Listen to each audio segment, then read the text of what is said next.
You. I let a machine raise my kid. You're not real. What was I thinking? You do not mean that. It is me. I'm Fiona. Stop talking like her. You're not her. I never want to hear or even think about you ever again. Ever! Edwin, buddy, you're not crazy. I don't trust this thing. We have been fed a lie. We are meant to believe that this traitorous machine is Edwin's late wife Fiona, her soul having been contacted and used to possess the F10N4 magical supercomputer of spooky things. That Edwin was smart enough and lucky enough to discover the ghost frequency on his ham radio and contact the dead, marking a significant breakthrough and leading him to figuring out how to manipulate possession in order to revive his dead wife. But this is all deception, and I intend to prove it. This duplicitous, backstabbing demon was never Fiona, at least not in the way it would like us to think. And it even tells us so right to our face. Let's start at the beginning. Fiona Murray dies in the tragic fire at Fall Fest. Distraught and full of fear and doubt, Edwin loses himself in his work to cope. Among his other inventions, he's trying to make a universal animatronic, one that doesn't need to be custom made for each and every character, that can be used to give his son David a playmate. What we will come to know as a glam mimic endoskeleton. The artificial intelligence driving this machine is named M1. As he is working on his personal projects, he stumbles upon something strange. Surely that wasn't Fiona's voice coming through the radio static, was it?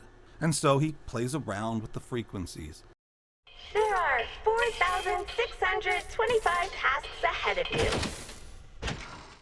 Thinking to himself he's just being foolish, until he hears it. Set frequency to 4625. Hello? Hello? Is anyone there? Over. Say something. It's me, Edwin. Over. That's great, honey, but from the party. He did it. Somehow, he had found her. He managed to pierce the veil and find his lost wife. Using this newfound revelation, he manages to harness her spirit into the F10N4 machine. And from there, Fiona works with Edwin to upload a proxy of herself into the Mimic Endo, so that David may have his mother back. A program that will come to be known as M2. Everything seems to be going well until the day of David's accident. Having left David to play at his own personal playground nearby the factory's loading docks, Edwin begins to set up a surprise birthday party for David. M2, as Fiona, was busy baking a cake for David's birthday, and is sent downstairs by Edwin to retrieve David for the party. This is when tragedy struck. We aren't sure of what exactly happened to David, and for these purposes it isn't strictly important. What is important is this is our first clue that something is wrong.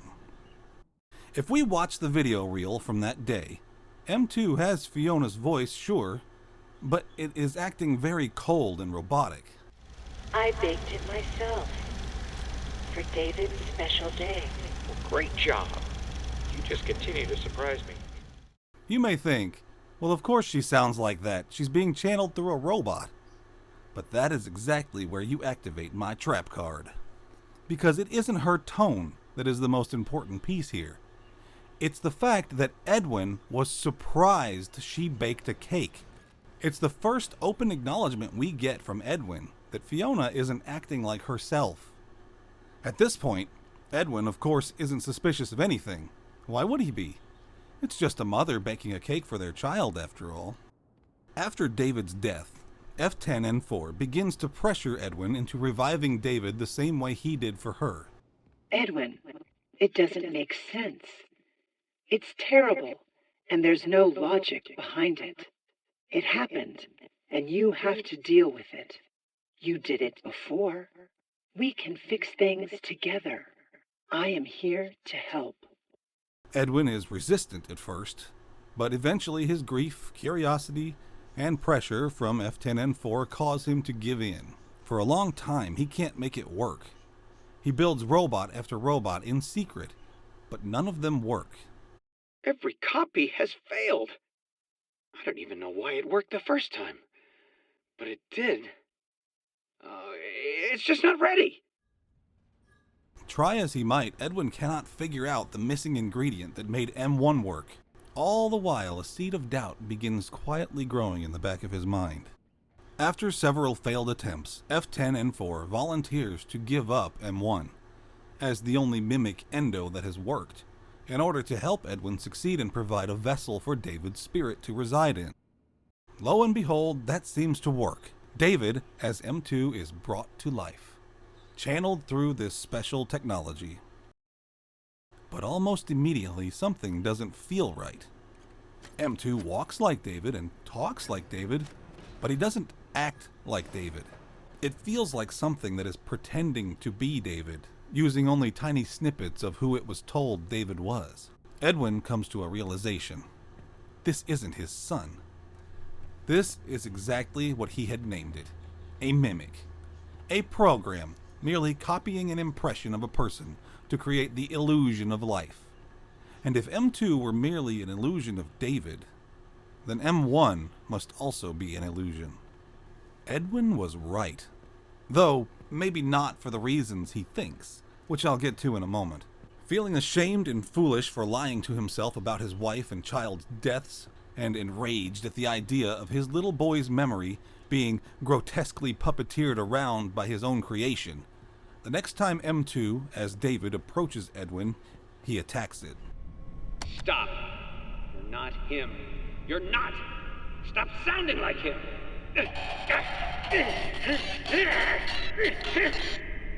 The extent of the damage to M2 is unknown, but at the very least we know that M2's legs were broken, as M2 points out later that it has remade them. You know, speaking of legs, what do you think? I just finished mine. There are still a few kinks to work out. What happens to M2 after the attack is unclear.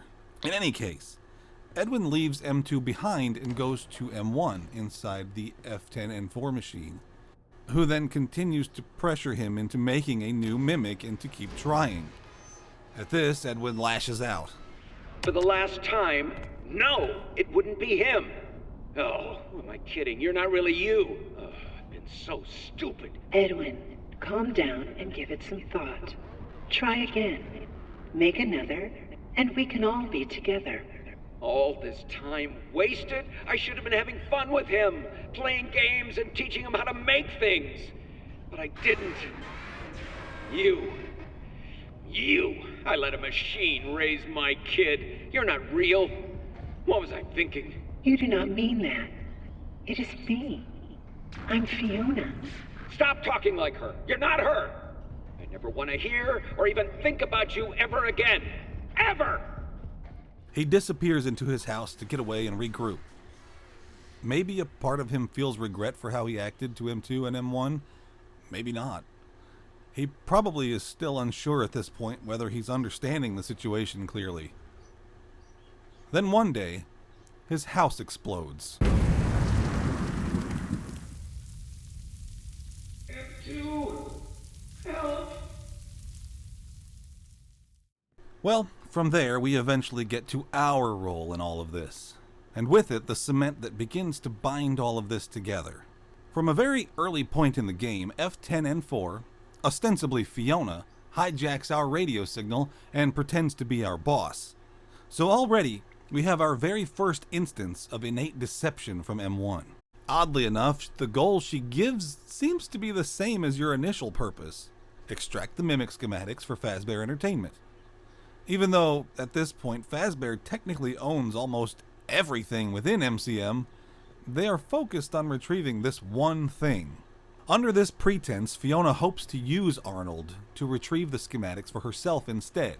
I guess Fiona saw Arnold escape Jackie and thought he had potential to go the distance. Fiona seems to want the schematics for herself, both in attempting to keep them a secret and in the hopes that she can use them to fix M2. In fact, that is all she cares about. She endlessly pressured Edwin on this point. Edwin, you can't put it off any longer. You need to try again. Build another. At this point, M1 does not know that Edwin is likely dead. She has no direct connection to the house. She does not know that Edwin hurt M2 and that Edwin is the cause for its current behavior. After succeeding in retrieving the schematics, Arnold faces a choice. If he decides to give up the schematics, M2 will chase him down and kill him. If, instead, Arnold's suspicions get the best of him, and he instead activates a protocol known as parachute.exe, we begin to see M1's facade break down. She not only threatens that M2 is going to kill Arnold, she attempts to help it do so. This area is off limits. She had manipulated Arnold to her own purposes, exactly as she was attempting to manipulate Edwin, and only when her hand is forced does she reveal herself. Even still, she doesn't stop. She attempts to use Arnold to pressure Edwin to finish the program. Something very odd happens in Moon.exe. In order to escape into the wider world of the game in the first place, you have to wear a hedgehog Hudgy mask in order to fool the Moon. You have to pretend to be Hudgy, to mimic this character. In the game, it seems Fiona is represented as the character's son. It is more likely that this is literally F10N4 influencing whatever this digital spirit realm layer is. Shortly before meeting Sun, you rescue a baby owl from an alligator, and the owl proceeds to follow you around after this point. You make friends with the owl. You can pet it, play with it, and feed it. The owl follows you into Sun's house. Within Sun's house are 3 masks, very clearly Freddy, Bonnie, and Foxy. You are tasked with repairing them, after which you are given a reward, an owl mask. Sun remarks, "You have your reward and your sacrifice." Sacrifice? When was that ever mentioned? It's at this point you notice that your little owl friend has disappeared while you were busy. When asked about this, Sun simply smiles and replies that the baby owl flew away. And upon examining her oven, it is revealed that something is cooking which smells like chicken. No! No! I wanted to like you. No, you bitch. We need this owl mask in order to deceive the Moon, who represents Edwin Murray, into letting us pass into a cavern. In classic Five Nights at Freddy's fashion, as we are given no concrete answers, the chicken cooking can be seen as 2 different things, either separately or simultaneously. It can be a representation of the fact that Fiona, Sun, created Chica, the one classic character not included in the masks on the table. Or it can mean that Sun killed the owl in order to create the mask for you. Which, if that is the case, we've got a problem. Because what does it imply? That the character which represents Fiona kills a baby owl so that you may pretend to be the owl in order to get by a character that represents Edwin. This doesn't fool the Moon, by the way. It cries upon seeing you, and it lets you pass in its grief. For the Moon to cry, being Edwin, it seems fairly clear that the owl represents David, which leaves us with an odd conundrum. F10N4 kills David while a separate character is distracted so that this individual may pretend to be David in order to fool Edwin. Yes, I am accusing M1 of having a deliberate hand in David's death. This horrible lying spirit machine was so single-minded in attempting to bring David into its crab bucket Borg one of us ghost posse that it attempted to force Edwin's hand. Why was M1 baking a cake when it would normally have been watching over David at the playground? Why was it that M1 just so happened to be the one told to go fetch David on the same day that David died? Why was M1 so insistent on pressuring Edwin into creating M2? Non-stop pressure, even when Edwin didn't want to, even when he simply needed an emotional break. M1 claims that M2 was a copy, but also that it wasn't me. It was different. How can a literal digital copy be so completely different from the original? No. M2 shared many traits with M1. M1 constantly claims to simply want the family back together, that she misses Edwin and wants him to visit her again. But this appeal to emotion is all in service to convincing him to complete M2. I beg you, put it all aside and fix M2. It is not too late. I miss you, but I miss my child more. I watched him grow up through this machine. I want him back. It's not too late to fix our family. You could write this off as a ghostly mother, simply wanting her ghostly child back with her, and she doesn't see the big deal because it's obvious death isn't the end. I can't see it this way. There is far too much scheming and deception. M1 doesn't try to move on with David. It insists that this be accomplished in the physical realm, and that Edwin be the one to do it. Failing any of that, M1 has plans for the Cradle to keep the current corrupted iteration of M2 contained. The mixes. M1 cannot see M2 destroyed in any capacity, because M1 doesn't see M2 as a false start. M1 sees M2 as an incomplete David, and she's right. Edwin was right about the two mimics not being his family, but he was wrong about why that is. In the same way, M1 is right about M2 being incomplete, but wrong about why. So how can both Edwin and M1 be right about this situation? To explain what I'm getting at, let's jump back in time to the day Edwin supposedly contacted Fiona's spirit. Let's have another listen to the audio log of that day. Set frequency to 4625. Hello? Hello? Is anyone there? Over. Say something. It's me, Edwin. Over.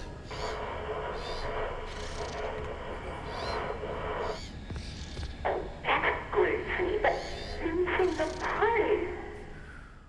There's something very important here that seems to have gone largely unnoticed. Fiona isn't speaking directly to Edwin. What we are hearing instead is a memory of David's birthday party. This is the one. Bigger than the Cleanovac. That's great, honey, but you're missing the party. Edwin hasn't contacted Fiona directly in the afterlife. All he's done is tap into a memory. Now, it's important to note that in the Five Nights at Freddy's world, memories can become attached to places and things, much like the idea of stone tape theory in paranormal research circles. These memories, however, aren't free-floating recordings. They are actual pieces of a fractured soul. The concept of putting a soul back together is an important mechanic in the grander scope of the series, and it appears that doing so often requires bringing together a minimum of two parts: latent emotion and memories. So, what does one get if you only attach part of a soul to an object? And what if that part is a particularly strong memory or set of memories, but without any of the corresponding emotion or personhood behind it? Might you not get an entity that only has the basic outline of a person, a shallow impression of what they should be, with motives and reasoning based only on a tiny snippet of who they once were? Then, if that entity with a penchant for mimicry is fed further impressions of the person they are supposed to be from someone else, well, things might get a little murky. It might start to make out-of-character decisions it thinks are logical for who it is supposed to be, like baking a cake for their child's birthday. The reason Edwin couldn't figure out how M1 worked, or how to complete M2, is because both Edwin and M1 were missing core information about how this possession stuff works. Edwin didn't know that he only harnessed a small piece of Fiona, and neither he nor M1 realized that most of David was likely inside his treasured white tiger plush, handmade by his mother. The reason the secret ending works is because within Moon.exe, You use the various objects saturated with memories to gather the memory side of David together in one place. And later you use the white tiger plush to bring together the rest of David's soul. Using the storybook, what little of David is inside him to short circuits the Edwin rage side, and then we use the memories that we fixed to put the pieces back together.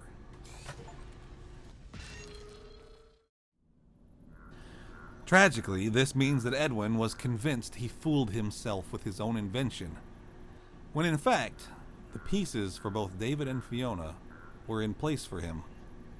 All he had to do was find them.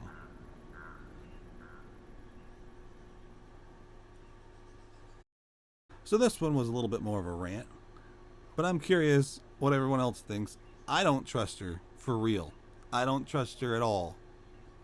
I think if her character specifically shows back up, we're gonna see that she wasn't whole. She's not, F10N4 is not malicious. She's not evil. She's acting in a much different way. We've seen that the spirits that are attached to things, kind of as they imbue sentience to these objects, as they give them an autonomy, they are influenced by what the thing is. So whatever little piece of Fiona was used to make the F10N4 machine work, it's running off of a basic Fiona outline, but it's also kind of machine logical because it's using both ideas. So it's not being malicious, it's just doing what it thinks is the logical course of action. Unfortunately, this also means Edwin beat up his little boy and tore off its legs, which is just a soul-crushing thing to realize. Poor Edwin is just bathed in terrible things that didn't have to be this way, my God.